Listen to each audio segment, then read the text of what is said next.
Era Vargas, 1930 a 1945. Gente, vamos dar continuidade à nossa era Vargas, que é um período aí de 30, 45, 15 anos, que por sua vez se subdivide em três fases. A gente já viu quais são essas fases na aula anterior, vamos recapitular. A primeira fase é o governo provisório, 1930 a 1934. Segunda fase é o chamado governo constitucional, né, quando Vargas rege o país sob uma ordem constitucional, uma constituição. Esse período vai de 34 a 37. Depois nós temos o governo ditatorial, ou o chamado Estado Novo, que é o período que vai de 37 a 45, quando Vargas outorga uma nova constituição para o país, autoritária, e passa a governar de forma autoritária. Então, cada um desses períodos marca uma faceta de Vargas, né? A gente viu aqui as facetas de Vargas. A gente tem o Vargas revolucionário, o Vargas de 1930, tenente. Depois a gente tem o Vargas do governo provisório. Depois a gente tem o Vargas constitucional, aqui ó, com a Constituição no braço. Depois a gente tem o governo ditatorial de Vargas, né, onde ele é autoritário. E depois ele ainda vai voltar lá em 1950, tá? Dessa vez eleito democraticamente, e vai enfrentar uma forte oposição que vai culminar com um suicídio, um tiro no próprio peito que ele vai dar lá dentro do Palácio do Catete. Já numa outra época, que a gente vai ver posteriormente, tá? O que importa a gente ter em vista são esses três períodos aqui e suas características, tá? Aula passada a gente falou do governo provisório, que foi o período em que Vargas assume o poder através de um golpe, o golpe de 1930, que já foi chamado de Revolução de 1930, né? Revolução ou golpe de 1930. Golpe é mais preciso, é mais exato, é mais defendido atualmente nas universidades, entre os historiadores, a tese do golpe, né? Um golpe dado ali pela chamada Aliança Liberal, que era uma agremiação de estados, como o estado de Minas Gerais, que havia rompido com São Paulo, né, lá no esquema da política do café com leite, junto com o Rio Grande do Sul, Paraíba, e esses estados, né, as oligarquias desses estados, né, estavam descontentes com a política lá do café com leite, e depois que Minas rompe com São Paulo, então São Paulo acaba ficando isolado, e aí os outros estados promovem eleições, tá? Promovem a eleição de Getúlio Vargas, que perde a eleição de 1930 para o Júlio Prestes, tá? Só que o Júlio Prestes não vai chegar nem a assumir a presidência, porque 15 dias antes vai ser articulado um golpe ali com o apoio dos tenentes, né? Que compunham lá uma parte do exército. E aí eles fecham lá o Palácio do Catete, o Washington Luiz, que era o presidente, não consegue mais chegar lá no palácio, o Júlio Prestes não assume, e aí vem o Getúlio Vargas, é nomeado presidente do Brasil, e suspende a Constituição então vigente no Brasil, que era a Constituição de 1891, né? Então não tem mais Constituição. Esse governo provisório vai se propor a elaborar uma nova Constituição para o país, atendendo às demandas dos grupos que colocaram Vargas no poder, né? Ou seja, a classe média emergente, né, que quer mais negócios, que quer a modernização do Brasil, que quer indústria, né? Então Vargas vai iniciar uma política de incentivo à indústria. Os trabalhadores urbanos que apoiaram Vargas, né, também vão ter que ter as suas demandas atendidas, né? O que os trabalhadores querem? Direitos trabalhistas, melhores condições de salário, de direitos, né? Vargas então vai criar um Ministério do Trabalho para atender as demandas do trabalhador urbano, né? E para isso ele vai nomear interventores nos estados, né? Inclusive no estado de São Paulo, né? Ele vai falar, o governador de São Paulo, tchau e bênção, agora eu vou nomear um interventor. E os interventores são sempre tenentes, né? Aquele setor do exército lá que é ligado às classes médias, que vai apoiar o Vargas, então o Vargas vai atender esses tenentes. Então o Vargas, você pode ver que ele tenta conciliar interesses de todas as classes sociais, né? Aí a gente viu também que essa intervenção no estado de São Paulo vai gerar uma guerra entre São Paulo. O estado de São Paulo vai tentar se separar do resto do Brasil e vai ficar em guerra com as tropas federais, né, durante 3 meses e vai perder. São Paulo perde essa guerra, a chamada Revolta Constitucionalista de São Paulo, né, em 1932, com várias baixas, né, muitas pessoas vão morrer. A polícia do estado de São Paulo vai perder essa guerra com as tropas federais e o Vargas vai falar o seguinte, ó, a gente venceu a guerra contra vocês paulistas, tá? Mas, como a gente reconhece que São Paulo é uma grande potência econômica, a gente vai convidar vocês para participarem da nova Constituição do Brasil. E aí São Paulo participa dessa nova Constituição do Brasil, olha aqui o cartaz da época da guerra, né? Paulistas às armas, né? Que tinha como objetivo, né, formar uma nova Assembleia Constituinte, né?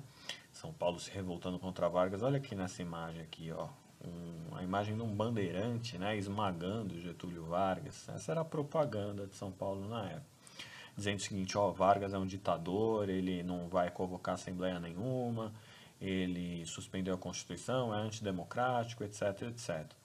E o Vargas, por sua vez, só falava, ó, não havia democracia porque voto aberto não é nada democrático, né?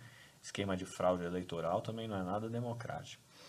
E aí o Vargas tem que elaborar uma nova Constituição, chama São Paulo para participar dessa nova Assembleia Constituinte, e aí o resultado é a Constituição de 34, tá? A gente viu isso aula passada, né, gente?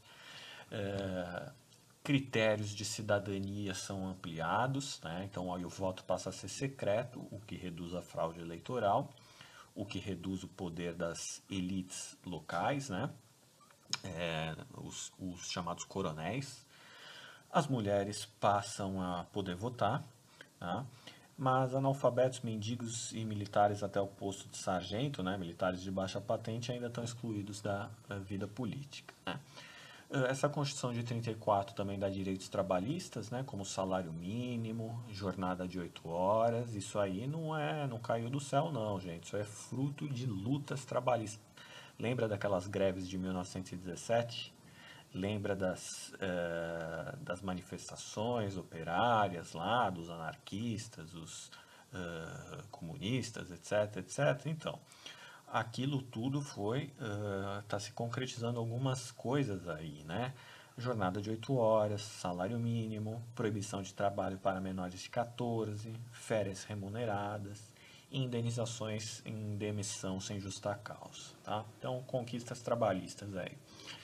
E Vargas, em 34, também vai alavancar seu plano de nacionalismo econômico, ou seja, uma política de proteção mais forte ali das riquezas do país, como jazidas minerais, quedas d'água, né? Quedas d'água é muito importante porque tem a ver com a eletricidade do país, né?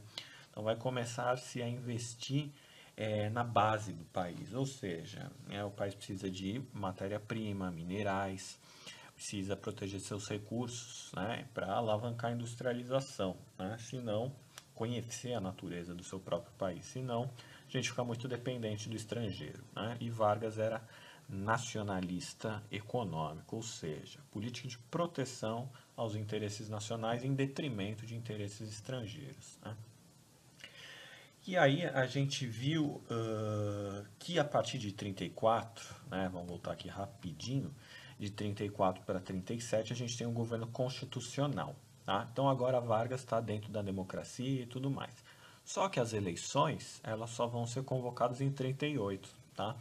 O governo constitucional, a Constituinte de 34 dizia que o primeiro mandato deveria ser do Vargas mesmo, né? Aí as eleições viriam em 38. Essas eleições em 38 nunca vão acontecer, porque antes disso ele vai dar um golpe, né? O Vargas vai dar um golpe nele mesmo, né? Na democracia, e instalar uma ditadura no país, tá? Então a gente vai ver por que isso acontece. O que acontece entre 35, 36 e 37? Bem, nesse período a gente tem o surgimento de dois grupos políticos, né, no mundo que inclusive ganham força dentro do Brasil também, né, do Brasil, da Argentina, que são, a gente tem que jogar para o contexto externo agora para ver o que está acontecendo, gente. Década de 30, 1930, o que está acontecendo na Alemanha e na Itália, né, politicamente? É o surgimento do fascismo, lembra? O fascismo de Mussolini em 22, depois o surgimento do nazismo, lá a ascensão de Hitler em 33, na Alemanha, o autoritarismo na Espanha, na Portugal, no Japão, né? Lembra que daquelas aulas de história geral, o autoritarismo começa a ser uma ideologia dominante em vários países, né? E no Brasil não foi diferente, tá? O representante do fascismo no Brasil, né, foi Plínio Salgado. Plínio Salgado ele criou uma organização chamada Ação Integralista Brasileira. São os integralistas. Esses integralistas eles eram muito simpáticos ao fascismo e ao nazismo, né? E eles eram um grupo de inspiração, né, nazifascista, que começou a fazer críticas a Vargas, né? Começou a fazer críticas ao Vargas ali, ora tentava se aproximar, ora fazia críticas. É, e esse grupo ele era formado por empresários, por parte da classe média, tá? Por militares, alguns militares, e por parte da Igreja Católica também. O lema dos integralistas era Deus, Pátria e Família, né? E toda a simbologia usada pelos esses integralistas tinha inspiração fascista. Ó. Inclusive, esse símbolo aqui é o sigma, né? Que é o sigma um símbolo que representa a ordem, né? Os integralistas, os fascistas em geral, gostam muito da ideia de ordem, né? Organização, aquela coisa militar, né? Aquela coisa ordem, autoritarismo, né? E Deus, Pátria e Família, né? Ou seja, valores mais conservadores, né? Ligados àquela família tradicional e valores de nacionalismo exacerbado, beirando a xenofobia, ou seja, a aversão àquilo que é estrangeiro, né? Então essa foi uma adaptação aí que o Brasil fez, né? Então, por exemplo, a saudação aqui, em vez de falar Heil Hitler, né, como no nazismo, ou Ave Dutch, como na Itália fascista, o lema aqui dos integralistas era Anauê, né? Anauê, que significa Olá, meu camarada, meu grande irmão, em tupi, né? Então, os integralistas não têm nada a ver com a questão indígena, eles nem gostam de índios, inclusive, mas como eles precisam de símbolos nacionais, eles buscaram nesse Anauê aí uma saudação, né? E levanta-se o braço direito também, do mesmo jeito que os nazistas para Hitler, né? O combate ao comunismo é uma bandeira forte do integralista. O integralista odeia comunista, odeia socialista e odeia liberais também, tá? O integralista clássico, o fascista clássico não gosta de liberais, tá? E o nacionalismo extremado, né? Tudo que não é do Brasil é inferior, né? Pelo menos na ideologia, né? Embora a gente saiba que há uma simpatia pelos países europeus e pelos Estados Unidos, né, e uma ojeriza países subdesenvolvidos, né, mas o nacionalismo extremado, né, Brasil acima de tudo, né, essas coisas, e depois a gente tem uma defesa de uma ditadura no país, um governo forte, ditatorial, chefiado por um líder, tá? Um líder forte, de preferência militar, né? Então essas são as ideias. Aqui, ó, a bandeira do integralismo, muito parecido com a bandeira do nazismo, né? Mudando apenas as cores. O integralismo usava muito o verde, verde oliva, né? Aqui tá azul, não sei por que saiu a cor errada, mas é um verde oliva, tá? E muito parecido com a bandeira do nazismo, toda a simbologia da coisa, tá? esse grupo vai começar a ficar, vai ganhar assim alguns adeptos, tá? Não vai ser um negócio massificado, mas vai ganhar inúmeros adeptos aí no Brasil e vai começar a incomodar o Vargas, porque esses caras vão questionar. Na verdade, o que os integralistas queriam é que o Vargas governasse de uma forma ditatorial e alinhado com os interesses aí dos integralistas, tá? Agora, por outro lado, outra ideologia também que ficou forte na Europa nos anos 20, 30, que também vai ganhar simpatizantes aqui, são o socialismo, né? O socialismo, o comunismo. A gente viu a Revolução Russa em 1917, que começou, iniciou aquela divisão, né?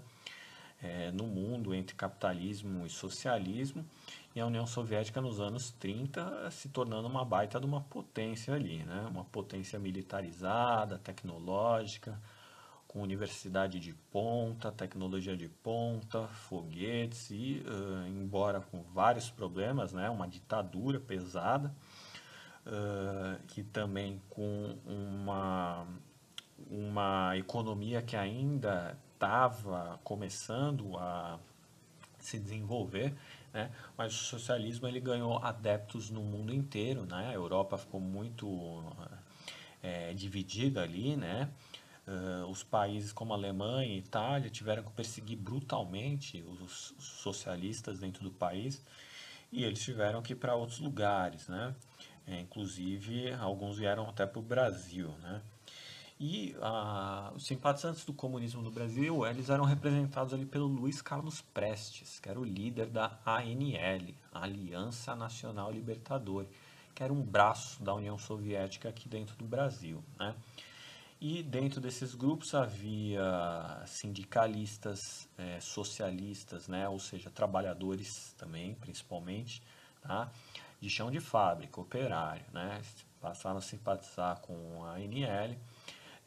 Alguns democratas também, né, no sentido mais clássico, passaram a simpatizar com o socialismo e os próprios socialistas, comunistas, né, e alguns anarquistas que se converteram ao socialismo depois do sucesso da Revolução Russa, né, sucesso entre aspas, da Revolução Russa e da difusão, da propagação do comunismo ali de uma forma mais institucionalizada, né. E, inclusive, o Luiz Carlos Prestes, ele tinha relações estreitas com a União Soviética, chegou a visitar, fazer treinamento lá na União Soviética, né? E a União Soviética, de certa forma, vigiava, de certa forma, acompanhava, coordenava as ações do Luiz Carlos Prestes aqui dentro do Brasil, né? E quais que são as propostas da ANL, da Aliança Nacional Libertadora? Primeira coisa era a nacionalização das empresas estrangeiras, ou seja, as empresas estrangeiras elas têm que ser nacionalizadas. Por quê? Porque a empresa estrangeira gera lucro, né? Ela movimenta a economia dentro do país, mas todo o lucro ele é remetido para o estrangeiro. Ou seja, se a empresa é americana, o lucro vai lá para Washington, né? Se a empresa é inglesa, o lucro vai todo para Londres, né? Então, o lucro não era aplicado, então as pessoas, as empresas estrangeiras vêm aqui, ganham dinheiro e investem lá fora do país, né? E aí isso desagradava os nacionalistas, né, e os comunistas também, né? Então eles queriam a nacionalização das empresas estrangeiras, mesmo que seja à força, né? O não pagamento da dívida externa, ou seja, né, o Brasil deve para a Inglaterra, deve para os Estados Unidos, né, porque é um país que vive exportando café e precisa de todo o resto para sobreviver, né, precisa de os produtos industrializados vêm de fora. E aí isso começa a acumular uma dívida muito grande com os países porque só café não consegue pagar. E aí o Brasil fica endividado e cobra-se juros, né? Começa a se cobrar juros e começa a exploração de um país sobre outro. Aí os comunistas vão falar, ó, isso aí não está certo, vamos deixar de pagar a dívida externa aí, acabar com essa espoliação, porque agora a gente vai implementar um outro regime econômico, né? E a terceira proposta é a reforma agrária. Essa aqui, fundamental, né? Porque já tinha sido, o Brasil não fez reforma agrária, ou seja, o Brasil até hoje, né, concentra uma das maiores desigualdades de terra, né, grandes proprietários de terra aí tem quase estados inteiros, né, sob seu comando, e muitas pessoas não têm sequer onde viver e comer. E aí a ideia de reforma agrária era para redistribuir as terras de forma mais igualitária no país, né? O que permite que a economia se desenvolva de uma forma mais equilibrada, né? Reforma agrária é uma bandeira forte também ali da Aliança Nacional Libertadora, tá? Então são grupos antagônicos, né? A ação integralista brasileira vai pelo lado autoritário, tem apoio da classe média, da igreja, de grandes empresários, e a Aliança Nacional Libertadora tem apoio mais dos trabalhadores urbanos, da classe média também, tá? E intelectuais e artistas normalmente também são mais simpáticos à Aliança Nacional Libertadora, embora tenhamos também intelectuais ligados à ação integralista brasileira, ok? E esse grupo também vai incomodar muito Vargas, tá? O Luiz Carlos Prestes vai ser uma pedra no sapato do Getúlio Vargas, né? Em 1935 a gente vai ter um episódio famosíssimo chamado Intentona Comunista, né? Que é um plano, que era um plano ali do grupo comunista brasileiro, liderado pelo Luiz Carlos Prestes ali, né, que se propunha era uma carta de intenções visando tomar o poder do Vargas, né? E esse plano foi descoberto, né? Essa ação militar, na verdade, foi um fracasso porque ela mal saiu das ideias, né? Alguns grupos, as ideias comunistas penetraram com alguma consideração, né, lá dentro do exército, principalmente nas baixas patentes ali do exército. Propôs-se uma ação militar contra Vargas, que não deu certo, o plano foi descoberto, tá? E o Vargas iniciou uma perseguição aos comunistas, prendeu todo mundo que estava envolvido nesse plano, nessa intentona contra Vargas, né? Prendeu seus líderes, né? Entre eles o próprio Luiz Carlos Prestes e a sua mulher, Olga Benário, que era comunista, judia, e ela foi enviada para a Alemanha em 1935, grávida, tá? E todo mundo sabe o que estava acontecendo em 35, né? O apogeu da perseguição nazista sobre judeus, tá? E comunistas. E Olga era judia, comunista, estava grávida e foi enviada para morrer em campos de concentração. Olga Benário morre, Vargas envia ela morre nos campos de concentração alemã e deixa uma filha, que é a Leocádia Prestes, né, que hoje em dia é professora aposentada de História da Universidade Federal do Rio de Janeiro. É uma grande intelectual também, escritora, historiadora, filha desse casal aí, esse casal famoso, Luiz Carlos Prestes e Olga Benário, que morreu na mão dos nazistas, tá, grávida. Em 1937, a gente tem também a ofensiva final contra os comunistas no Brasil, que é o Plano Cohen, né? Que, na verdade, foi um episódio utilizado, foi um pretexto do Vargas para dar o golpe nele mesmo, dar o golpe na democracia, né? No governo democrático, e implementar uma ditadura no país, né?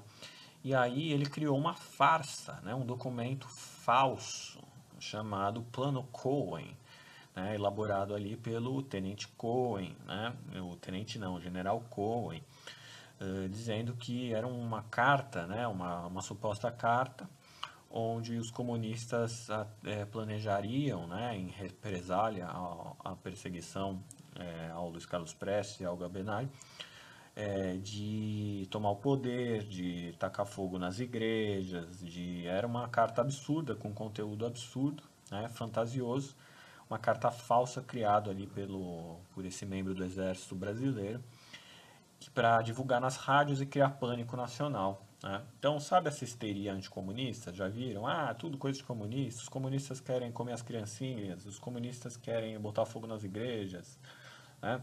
Tudo isso não é novidade, isso aí começou exatamente nesse período, né, com o Plano Cohen. E aí essa notícia foi vinculada, né? Essa fake news aí foi vinculada na fake news não, né? Um documento falso, realmente, né? E ela foi vinculada ali na rádio, criou um pânico nacional. O Vargas falou: ó, os comunistas querem tomar o poder, eles querem botar fogo nas igrejas, acabar com a família. Então a gente vai implementar uma ditadura aí no país, porque não dá para convocar eleições nesse clima de caos, né? E aí em 37, o Vargas, né, o mandato de Vargas terminaria em 38, né? E aí no período das campanhas eleitorais ele falou, ó, melhor não ter eleição, vamos implementar o Estado Novo. E aí o Vargas, ele fala, ó, tá suspensa a Constituição de 34, meus amigos, pelo povo brasileiro. Tá suspensa a Constituição de 34, que vai vigorar agora. É uma nova Constituição que o Vargas tira, ó, tira do bolso uma Constituição já redigida, né? Provavelmente ele vinha redigindo aquilo, escrevendo aquilo há anos, né? De caráter autoritário, bastante influenciado ali pela Constituição do Mussolini, a Constituição, as leis fascistas da Itália. E aí a gente tem o início do Estado Novo de 37 a 45, um período brutal e ditatorial na história do país. Tá? Esse é um novo capítulo aí que a gente vai ver na próxima aula. Um abraço.